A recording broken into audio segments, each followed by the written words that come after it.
este primer libro, que es el de Educación Política y Movimientos Sociales, es el que me llevé la sorpresa que lo pusieron en la cajita feliz del Congreso. Entonces, pues bueno, pues es un libro que le tenemos mucho cariño porque fue justamente de los primeros que empezaron a salir en la colección de libros de la red. Me voy a permitir dar una lectura rapidísima, ¿no? Miren, la idea de este texto nace porque consideramos el grupo que trabajamos Educación y Movimientos en la Red que los estudios en política de la educación en realidad han avanzado escasamente en la intersección con los movimientos sociales. Es decir, están los estudios del campo educativo, digamos, sobre todo restringidos a la noción o a la idea, a la perspectiva teórico-metodológica de la política educativa, que no de la política de la educación. Es un debate ahí teórico, metodológico que nos traemos en la Universidad Pedagógica Nacional, donde cabe decir que sí se ha expandido este nicho dentro de la red, pero sí hay que decir que la mayor parte de los académicos que abrimos este nicho en la red somos de la Universidad Pedagógica Nacional, con mucho orgullo.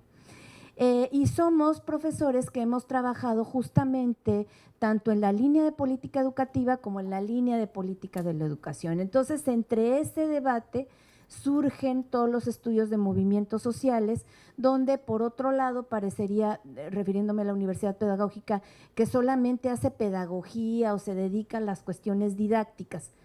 Y no, en la Universidad Pedagógica se trabaja también la sociología, se trabaja los estudios sobre política pública, sobre otro tipo de debates epistemológicos y demás.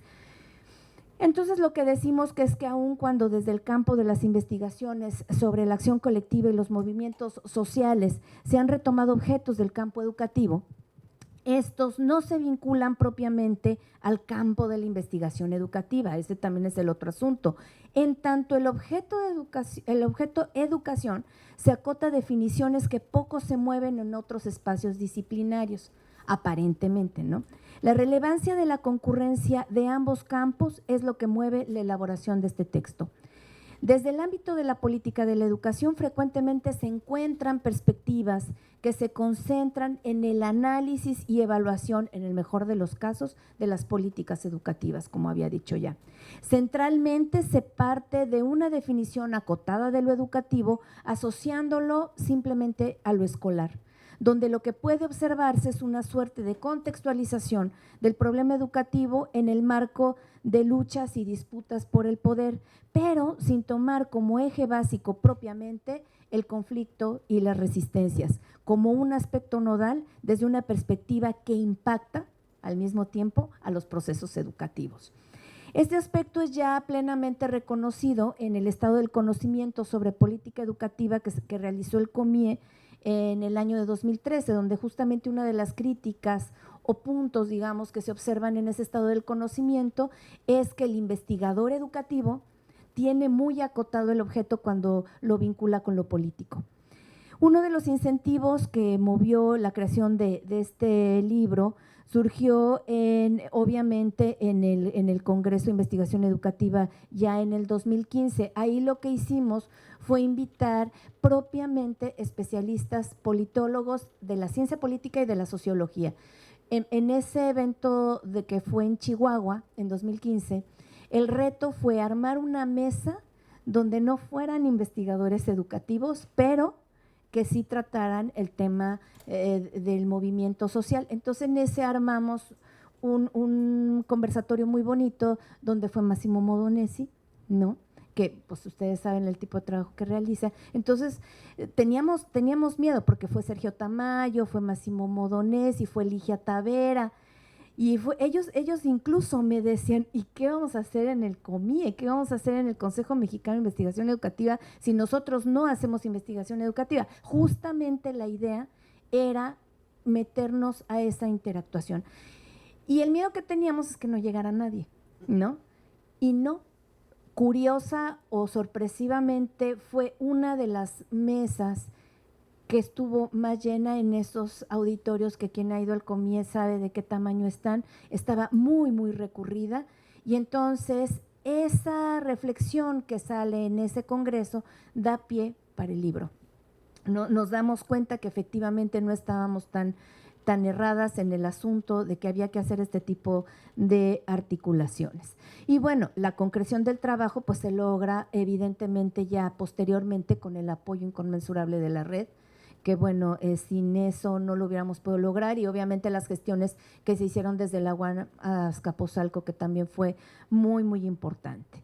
Ahora, es necesario reconocer que el trabajo que se realizó por colegas fue de diferentes instituciones universitarias ya en el libro. Si bien es cierto, una piedra angular fue la gente en la Universidad Pedagógica, aquí lo que hicimos fue reunir e invitar a otros colegas, otros profesores. Detrás de cada uno de estos capítulos está la UPN, la UNAM, la UAM y la Universidad Autónoma Benito Juárez de Oaxaca, ¿no? Entonces esto fue porque también fue el que ahora es su rector, ¿no? Eduardo, sí, en aquel evento del COMIE que les comento. El libro consta de 9 capítulos organizados en 2 partes. La primera se denomina De cuando la educación se encuentra con los movimientos sociales. Aquí se ubican los primeros 4 capítulos con temáticas más de corte teórico y análisis longitudinal sobre procesos de amplio aliento. Se inicia con un primer capítulo que se llama De lo político en la educación a la irrupción en los movimientos sociales. Ese es un trabajo de mi autoría, que la discusión que lleva ahí es ubicar a toda la obra en una plataforma temática común, a partir de señalar el carácter político de la educación en su acepción más amplia para entender su articulación con los movimientos sociales.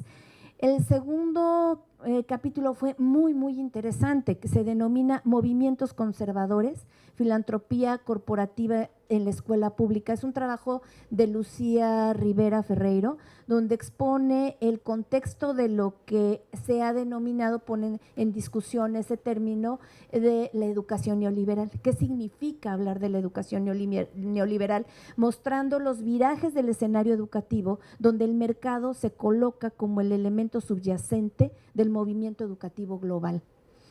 Así destaca el papel de la filantropía corporativa como un actor que influye en los cambios radicales del sentido de la educación y la emergencia de movimientos alternos en defensa de la educación pública. Este texto es muy interesante porque Lucía en lo que se mete, además de lo que acabo de decir, es en lo que ella denomina movimientos de derecha o movimientos conservadores, ¿no? Que también es un nicho muy importante de analizar, y entonces en la educación hay un especial contexto para poder hablar de ello.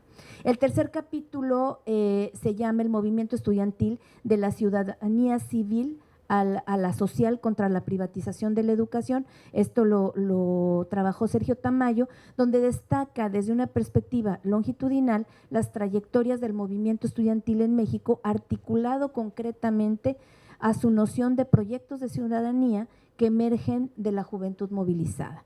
Profundiza en los cambios y objetivos políticos de los movimientos estudiantiles frente a la concepción de ciudadanía civil y ciudadanía social, asociado este entramado con los movimientos recientes contra la privatización de la educación. Y el cuarto capítulo de este primer apartado se llama Materia, sustancia y forma de la protesta, flujos moleculares y compuestos molares en el movimiento Yo Soy 132 de Roberto González Villarreal, donde propone un análisis sobre la transformación de la morfología de la protesta en México a partir de la genealogía de la revuelta posmoderna. Aquí plantea la configuración de nuevas entidades de acción colectiva al mostrar características, particularidades, novedad histórica y política de los movimientos recientes, y toma como el eje central el movimiento Yo Soy 132. La segunda parte del libro se denomina Casos y experiencias. Aquí básicamente lo que encontramos en el libro son estudios de caso y trabajos analíticos sobre experiencias particulares. Aquí se inicia con el capítulo 5, que es el de Massimo Modonesi, que se llama Luchas, experiencias, educación política de la generación postzapatista en México, 1911 2011, perdón, 2015, ¿no? Sí, estaba, sí, donde pretende establecer rasgos que caracterizan las luchas y experiencias postzapatistas a través del análisis de acciones colectivas de activistas y militantes desde el 2011 a la actualidad. Destaca, aunque con fisonomías un tanto indefinidas, rasgos de discontinuidad respecto al pasado, que sin embargo están permeadas por un aprendizaje político, y sostiene cómo este es un fenómeno articulado a lo educativo, el cual se observa claramente en dos acontecimientos, uno que es el movimiento magisterial y otro los conflictos universitarios.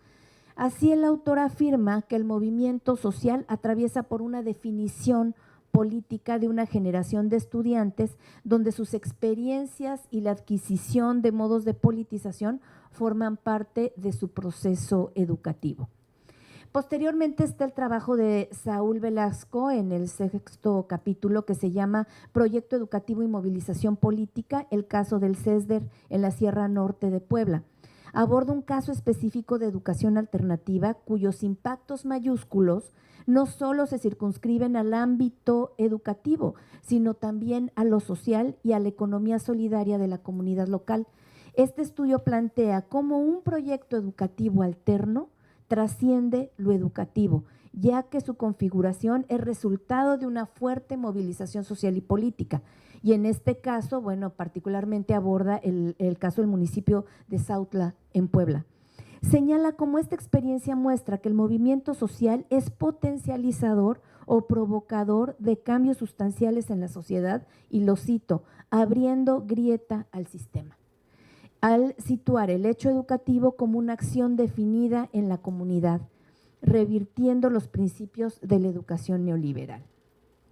En el 7º capítulo está el trabajo de Eduardo Bautista, que se llama Jóvenes indígenas y propuestas emergentes para la recomposición de la vida comunitaria.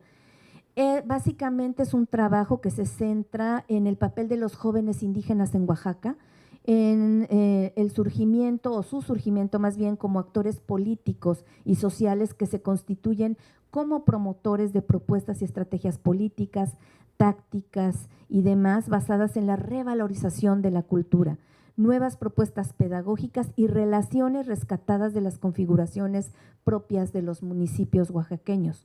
Destaca el papel de las experiencias educativas oaxaqueñas que imprimen en la propia organización de la sociedad como elementos de resistencia y lucha. Y siguiendo en el contexto oaxaqueño está el capítulo 8, que se llama El movimiento de los videoastas comunitarios en México y la construcción de un discurso identitario otro. Es un trabajo de Alexandra Jablonska, donde expone el papel de las acciones de comunicadores en Oaxaca en una suerte de nodo que articula otras formas de resistencia y de educación no escolar. Y a partir de un análisis que hace de la dimensión simbólica de los movimientos del videoactivismo, y retoma el caso del colectivo Ojo de Agua, cuyo antecedente se ubica desde los movimientos de la APO. Y bueno, el 9º capítulo no profundizaré demasiado porque este tuvo un desarrollo muy importante en el que va a presentar posteriormente Alejandro, que se llama Expresiones artísticas populares en el movimiento social haitiano 1986-1991, de Alejandro Álvarez, que es con quien con este capítulo se cierra el texto. Y bueno, es una mirada muy interesante que posteriormente desarrolla en un trabajo mucho más amplio, mucho más complejo en el libro que va a presentar a continuación. Yo por aquí le dejaría, y más bien mi propuesta es que entrara Alejandro para que no se aburran con la misma voz, y luego ya regreso al de Resistencias y Alternativas. Gracias. Perfecto.